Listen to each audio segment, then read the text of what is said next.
같았다고 대답했을 것이다. 서울의 수많은 가정처럼 우리 가족에게는 조용한 규칙과 따뜻한 안정감이 존재했다. 시청 도시개발과 공무원이신 아버지는 그 성의 묵묵한 기둥이셨다. 매일 아침 비슷한 시간에 현관을 나서는 아버지의 구두 소리, 저녁이면 서류가 든 낡은 가죽 가방을 들고 돌아오시는 모습은 내 세상의 일부이자 당연한 약속과도 같았다. 아버지는 말이 많은 분은 아니셨지만 주말 저녁이면 나와 함께 소파에 앉아 축구를 보며 무심하게 던지시는 농담 속에 식탁에 앉은 어머니를 바라보는 깊은 눈빛 속에 가족을 향한 사랑이 가득 담겨 있다는 것을 나는 언제나 느낄 수 있었다. 어머니는 그 성을 따스하게 채우는 온기 그 자체였다. 직장 생활을 하시면서도 집안은 늘 정갈했고 저녁 식탁에서는 맛있는 냄새가 풍겼다. 퇴근 후 지친 몸으로 돌아와서도 우리 아들, 오늘 하루는 어땠어?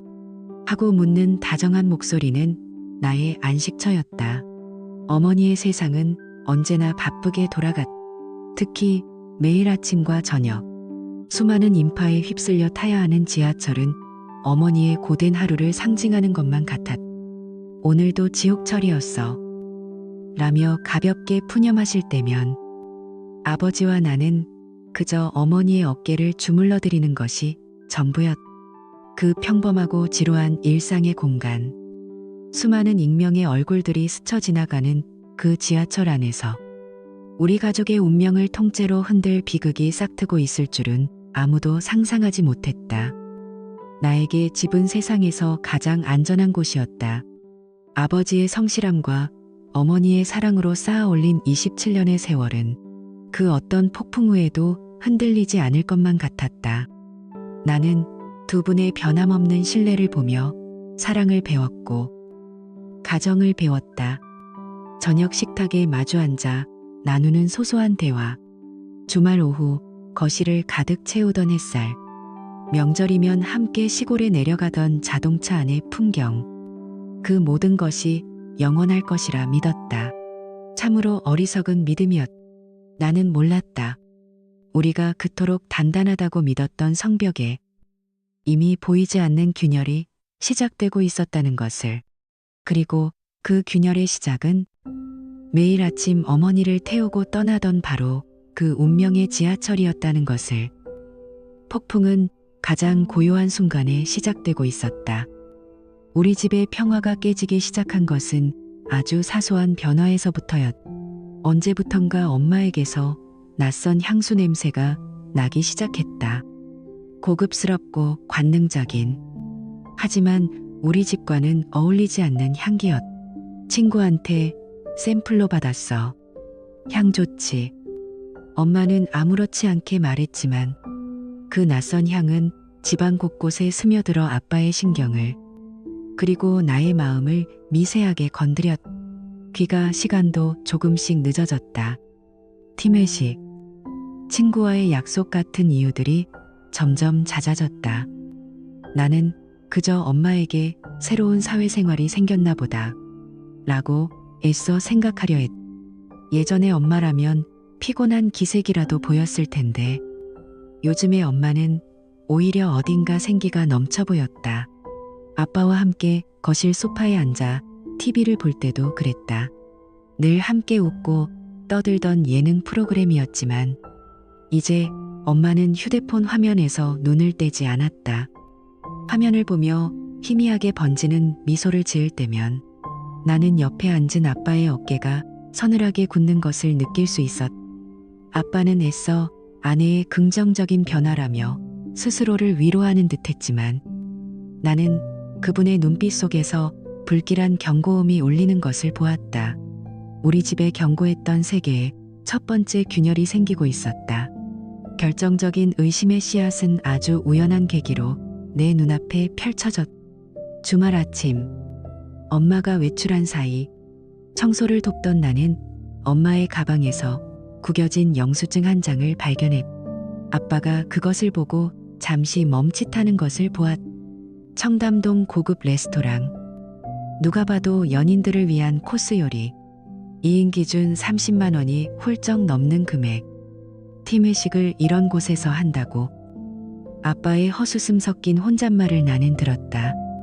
아빠는 스마트폰으로 그 레스토랑을 검색했고 기념일 데이트, 로맨틱한 분위기 같은 단어들을 확인하는 그의 굳은 얼굴을 보았다. 아빠는 아무 말 없이 영수증을 다시 가방에 넣어두었지만 나는 보았다. 흩어져 있던 퍼즐 조각들이 섬뜩할 정도로 명확하게 맞춰지는 듯한 그의 표정을. 그리고 며칠 후 아빠는 조수석 시트 밑에서 반짝이는 은색 커프스링크 한쪽을 찾아냈. 심플하면서도 세련된 디자인. 우리 가족의 것은 절대 아니었다. 그날 저녁 식탁에는 무거운 침묵이 흘렀. 아빠는 아무렇지 않은 척 최대한 평온한 목소리로 엄마에게 커프스링크를 내밀었다. 차에서 이게 나왔어. 당신 거야. 엄마는 그것을 보는 순간 아주 짧은 찰나였지만 눈동자가 경직되었. 나는 그 순간을 놓치지 않았. 엄마는 이내 과장되게 웃으며 대답했다.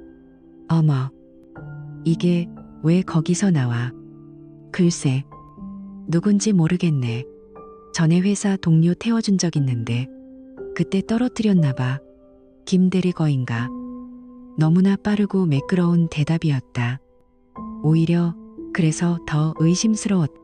아빠는 더 이상 묻지 않고 커프스링크를 식탁 위에 내려놓았다. 심장이 차갑게 식는 기분. 나는 그때 알았. 아빠의 의심은 단순한 감정이 아니라 형체를 가진 괴물이 되어 그의 마음속에서 꿈틀거리기 시작했다는 것을. 그날 이후 집안의 공기는 납처럼 무거웠.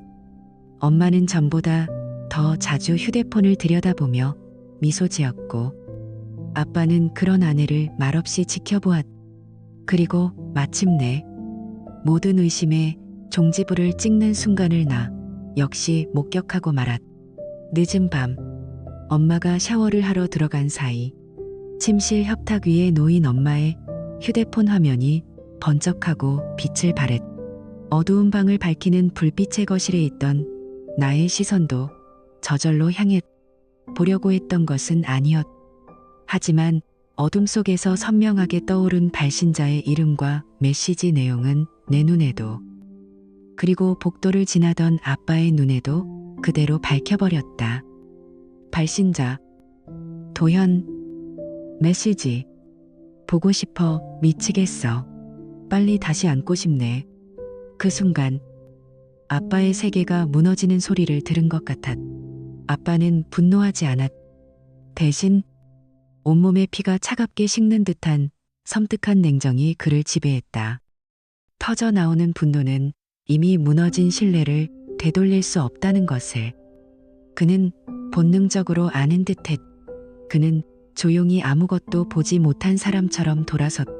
잠시 후 샤워를 마친 엄마가 콧노래를 부르며 욕실에서 나왔. 뺨은 상기되어 있었고 그 모습은 이상할 정도로 행복해 보였다. 아빠는 그런 엄마를 가만히 바라보았. 27년을 함께 산 아내의 얼굴이었지만 그 순간 그는 완전히 낯선 사람을 보고 있었다. 나는 그 두 사람 사이에 흐르는 섬뜩한 기류에 숨조차 쉴 수 없었. 다음 날 아침 아빠의 하루는 평소와 똑같이 시작되었다. 그는 아침 식사를 준비하고 신문을 읽고 출근 준비를 하는 엄마에게 가벼운 농담을 건넸. 그 연기는 너무나 완벽해서 옆에서 보는 나조차 소름이 돋을 정도였. 여보, 나 다음 주 화요일에 휴가 냈어. 종합검진 예약해놔서. 그가 커피를 내리며 무심하게 말했. 엄마는 화장대 거울 앞에서 눈화장을 고치며 건성으로 대답했. 그래, 잘 다녀와. 결과 좋게 나와야 할 텐데. 그녀의 목소리에는 일말의 진심 어린 걱정도 담겨 있지 않았. 그저 의례적인 대답일 뿐이었. 아빠는 씁쓸하게 웃었다. 나는 깨달았다. 이제 우리 가족에게 거짓말은 너무나 자연스러운 일상이 되어버렸다는 것을. 그리고 마침내 약속의 화요일이 밝았다. 아빠는 평소처럼 출근하는 척 집을 나섰지만 그날 저녁 아빠는 평소보다 훨씬 늦게 들어왔다. 그의 얼굴에는 병원에 다녀온 사람의 피곤함이 아닌 지옥의 심연을 들여다보고 온 사람의 공허함과 차가운 결심이 서려 있었다. 나는 감히 무슨 일이 있었냐고 묻지 못했다. 그저 그날 아빠가 엄마의 사무실 근처에 차를 세우고 엄마가 도연이라는 남자의 차에 타는 것을, 그리고 두 사람이 럭스 호텔로 들어가는 것을 모두 지켜봤다는 사실을 아주 오랜 시간이 지난 뒤에야 알게 되었다. 7년 전 결혼 20주년을 기념하기 위해 온 가족이 함께 갔던 바로 그곳이었다. 아빠는 그날 길 건너편에서 떨리는 손으로 휴대폰을 들어 그 모습을 사진으로 남겼다고 했다. 한 장의 사진. 그 안에는 한 가정의 27년이 담긴 종말이 찍혀 있었다.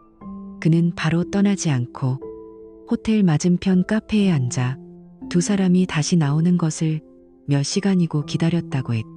끓어오르던 분노와 배신감은 시간이 지나며 차가운 결심으로 응축되었다. 이것은 감정적으로 대응할 일이 아니었다. 철저한 복수 계획이 필요했다. 그는 그 카페에서 가방에 있던 작은 수첩을 꺼내 첫 번째 단어를 적어 내려갔다고 했다. 복수.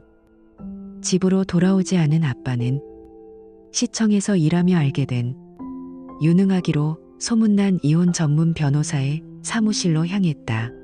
묵직한 문을 열고 들어선 아빠의 얼굴에는 어떤 감정도 실려 있지 않았다고 한다. 그는 덤덤하게 변호사와 마주 앉아 말없이 자신의 휴대폰을 테이블 위에 올려놓았다. 그리고 화면을 밀어 호텔 앞에서 찍은 사진을 보여주었다. 이혼하고 싶습니다. 그의 목소리는 낮고 단단했다. 그리고 저 남자를 파멸시키고 싶습니다. 노련한 변호사는 사진을 잠시 들여다본 후 아빠의 얼굴을 빤히 쳐다보며 이렇게 말했다고 한다. 이 사진 한 장만으로는 부족합니다. 감정을 터뜨리는 건 가장 마지막에 해야 할 일이죠.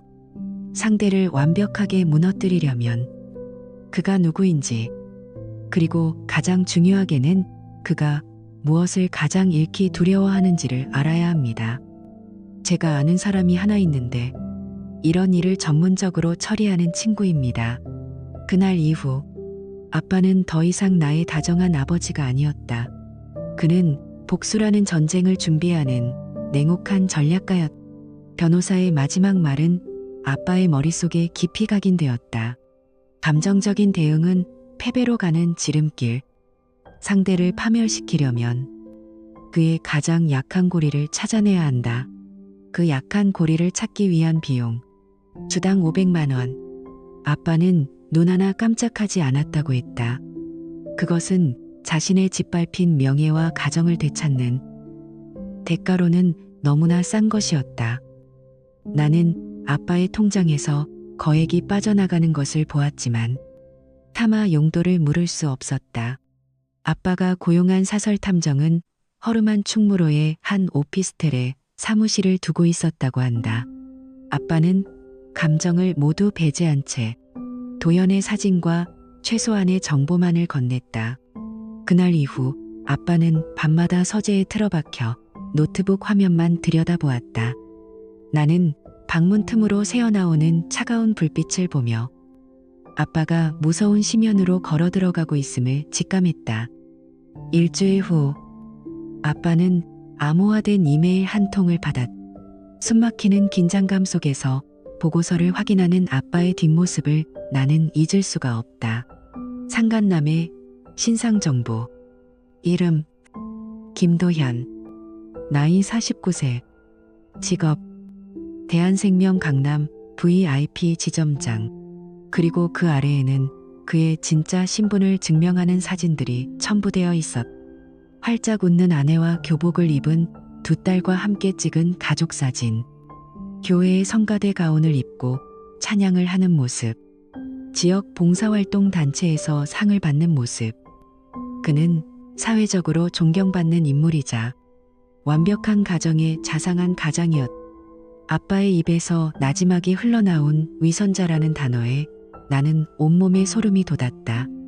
다음 페이지부터는 엄마와 그 남자의 만남 시간과 장소, 호텔 출입 기록, 심지어 호텔 로비 CCTV 영상까지 첨부되어 있었다.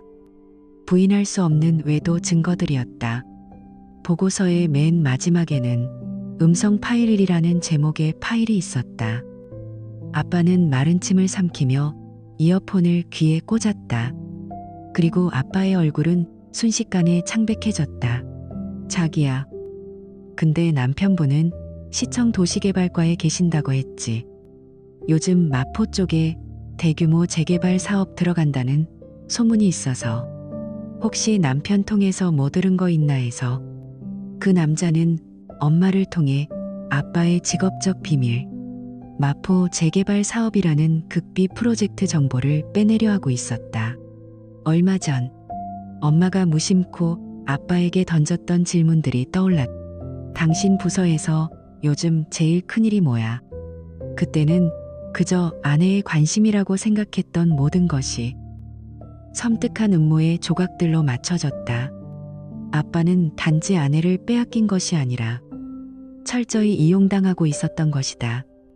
혼란으로 가득 찬 아빠의 휴대폰이 짧게 진동했다. 탐정에게서 온 문자였다. 추가로 확보한 것이 있습니다. 결정적인 겁니다. 호텔 객실 내부 녹음입니다. 비용이 추가되지만 장담컨대 원하시는 바로 그것일 겁니다. 아빠는 망설이지 않았다. 다음 날 도착한 작은 택배 상자. 그 안에는 검은색 USB 하나가 들어있었다. 그리고 함께 첨부된 메모지. 이것이 그의 관뚜껑에 밝힐 마지막 못이 될 겁니다. 이 안에서 그는 당신의 아내를 미래의 내 아내라고 부릅니다. 그리고 그들은 당신의 재산을 이혼 후 어떻게 안전하게 확보할지에 대해 논의합니다. 그가 말하더군요. 조금만 더 참아. 그럼 전부 우리 것이 될 테니. 시로? 아빠는 차가운 USB를 손에 쥐었다. 그것은 단순한 저장 장치가 아니었다. 그것은 그의 손에 들린 장전된 총이었다. 나는 보았다. 나의 자상했던 아버지가 이제 막 심판의 방아쇠를 당기려는 냉혹한 사냥꾼으로 완전히 변해버린 모습을. 그날 아침 나는 집을 나서는 아빠의 눈에서 이전에는 본 적 없는 결연함을 보았다. 그는 단순히 이혼 서류를 내밀러 가는 것이 아니었다. 그는 그날 동시에 세 개의 전선에서 자신의 모든 것을 건 총력전을 시작했다. 첫 번째 전선은 법원이었다. 변호사와 함께 가정법원을 찾은 아빠는 엄마를 상대로 한 이혼 소장과 도연을 상대로 한 상간자 위자료 청구 소송 서류를 제출했다. 위자료 액수는 법이 허용하는 최고액이었다. 두 번째 전선은 도연의 직장이었다. 아빠는 대한생명 본사 CEO와 감사팀장. 앞으로 두 개의 두툼한 서류 봉투를 익명의 내부 고발 형식으로 보냈다. 그 안에는 호텔 출입 사진부터 재산을 노린 음모가 담긴 녹취록까지 모든 증거가 완벽하게 정리되어 있었다. 세 번째 전선은 도연의 가정이었다. 나는 아빠가 그의 아내와 딸들에게도 똑같은 증거 자료를 담은 등기 우편을 보내는 것을 보며 잠시 망설였다. 하지만 아빠는 단호했다. 그녀들 또한 진실을 알아야 할 피해자라고 했다. 모든 함정을 설치한 아빠는 집으로 돌아왔다. 현관문을 열자 평온한 저녁 공기와 함께 맛있는 음식 냄새가 우리를 맞았다. 엄마는 아무것도 모른 채 콧노래를 부르며 저녁 식사를 준비하고 있었다. 나는 그 위선적인 평화에 숨이 막혔다. 아빠는 말없이 식탁으로 걸어가 서류 가방에서 가장 두꺼운 폴더를 꺼내 쿵 소리가 나게 내려놓았다. 그 소리에 놀란 엄마가 뒤를 돌아보았다. 어머, 왔어요. 그건 뭐예요? 아빠는 대답 대신 폴더를 열었. 맨 위에는 이혼 소장이라는 글자가 선명했. 엄마의 얼굴에서 순식간에 핏기가 사라졌. 지훈 씨. 이게 뭐야? 장난하는 거지. 지금 아빠는 기계적으로 다음 페이지를 넘겼다. 엄마와 도현이 호텔로 들어가는 사진. 차 안에서 웃는 사진. 역겨운 문자 메시지 내역까지. 아니야. 이건 오해야. 당신이 생각하는 그런 거 아니라고. 엄마의 목소리가 날카롭게 떨렸. 아빠는 그녀의 말을 무시하고 마지막 페이지. 호텔 방에서의 대화가 담긴 녹취록을 펼쳤다. 내 미래의 아내. 당신 재산 같은 단어들의 붉은 펜으로 동그라미가 쳐져 있었. 아빠는 차가운 목소리로 물었다. 이것도 오해인가? 그 순간 엄마의 모든 것이 무너져 내렸다. 그녀는 그 자리에 주저앉아 아빠의 바짓가랑이를 붙잡고 아이처럼 울며 매달렸다. 여보, 내가 잘못했어. 제발 한 번만 용서해줘. 바로 그때였다. 식탁 위에 놓인 아빠의 휴대폰이 짧게 진동했다. 변호사에게서 온 문자였다. 방금 대한생명 측에서 연락 왔습니다. 김도현 지점장. 금일부로 대기 발령 및 내부 감사 착수. 폭탄이 터졌습니다. 곧이어 또 한 번의 진동. 발신자 제안으로 걸려온 전화였. 받을 필요도 없이 도현이라는 것을 알 수 있었. 자신의 눈앞에서 펼쳐지는 실시간 심판에 엄마는 경악과 공포로 얼굴이 하얗게 질렸다. 그녀의 통곡이 절규로 바뀌었. 그녀는 갑자기 일어서더니 눈물과 분노로 이글거리는 눈으로 아빠를 쏘아보며 소리쳤. 당신은 절대 이해 못해. 그 사람에 대해 아무것도 모르면서. 아빠는 그 마지막 바락 같은 변명을 조용히 들었. 그는 천천히 주머니에서 차갑고 단단한 물체를 꺼냈다. 그리고 그것을 산더미 같은 증거 서류 맨 위에 마치 활용점정처럼 가만히 올려놓았. 반짝이는 은색 커프스링크였. 아빠는 엄마의 눈을 똑바로 쳐다보며 어떤 고함보다도 잔인하고 날카로운 속삭임으로 말했. 그럴지도. 하지만 이건 내 것이 아니라는 건 알아. 그리고 이건 그놈의 것도 아니라는 것도 알지. 나는 그 순간 우리 가족이라는 이름의 성이 완전히 무너져 내리는 것을 보았다. 모든 법적 절차가 마무리되고 지독했던 폭풍이 잦아들었을 때 나는 텅 빈 집안에 아빠와 단둘이 남았. 이 싸움의 승리자는 누구였을까? 그리고 그 승리의 대가는 과연 무엇이었을까? 아빠는 법적으로 모든 것을 얻었다. 도연은 사회적으로 완전히 매장되었고 회사에서 쫓겨났으며 가정도 파탄났다. 엄마 역시 모든 것을 잃고 서울 변두리의 작은 원룸에서 홀로 고립된 채 살아간다는 소식을 들었. 아빠는 그들의 비참한 후과를 전해 들었지만 기쁨보다는 씁쓸한 공허함에 잠겨 있었다. 복수는 성공했지만 그의 인생에 남은 것은 커다란 상처와 텅 빈 시간뿐이었. 그러던 어느 날 밤이었다. 잠 못 이루던 아빠는 무심코 인터넷으로 과거 뉴스 기사들을 검색하고 있었다. 그러다 그의 눈에 익숙한 이름이 들어왔. 서진건설. 마포 재개발 사업 수주 실패 후 최종 부도 처리. 서진건설. 탐정의 초기 보고서에 있던 도연이 과거에 잠시 몸담았던 회사 이름이었. 아빠는 홀린 듯 관련 기사들을 파고들기 시작했. 그리고 마침내 모든 조각을 맞추고야 말았다. 도현은 단순한 보험사 지점장이 아니었. 그는 서진건설 사장의 아들이었. 몇 년 전 아빠의 부서가 주도적으로 평가했던 마포 재개발 사업에서 탈락하면서 그의 아버지는 모든 것을 잃고 회사는 파산했다. 그 순간 아빠는 머리를 한 대 세게 얻어맞은 듯한 충격에 휩싸였. 도연이 엄마에게 접근한 것은 처음부터 아빠, 바로 그를 향한 치밀하고 잔인한 복수극이었다. 그날 밤 아빠는 처음으로 내게 모든 것을 털어놓았.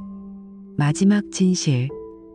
그토록 그를 괴롭혔던 마지막 퍼즐 조각이 맞춰지는 순간 이상하게도 아빠의 얼굴에는 분노가 아닌 깊은 평온함이 찾아왔다. 모든 의문이 풀리고 모든 감정의 찌꺼기가 씻겨나가는 듯한 표정이었다. 다음 날 아빠는 나를 데리고 차를 몰아 한강다리 위로 향했다. 그는 오랫동안 글로브 박스에 보관해 두었던 은색 커프스링크를 꺼내 손에 쥐었다. 모든 비극의 시작을 알렸던, 그리고 이제는 그 모든 진실을 담고 있는 작은 물건이었다. 그는 차창을 내렸다. 시원한 강바람이 차 안으로 밀려 들어왔다. 그는 커프스링크를 말없이 바라보다가 손을 펴 어두운 강물을 향해 가만히 놓아버렸다. 작은 은빛 조각은 소리도 없이 물속으로 사라졌다. 모든 것을 떠나보낸 그 순간 아빠의 입가에 아주 오랜만에 진짜 미소가 번졌다. 복수의 끝에서 아빠가 찾은 것은 공허함이 아니라 비로소 완전한 자유와 새로운 시작이었다. 나는 그 미소를 보며 생각했다.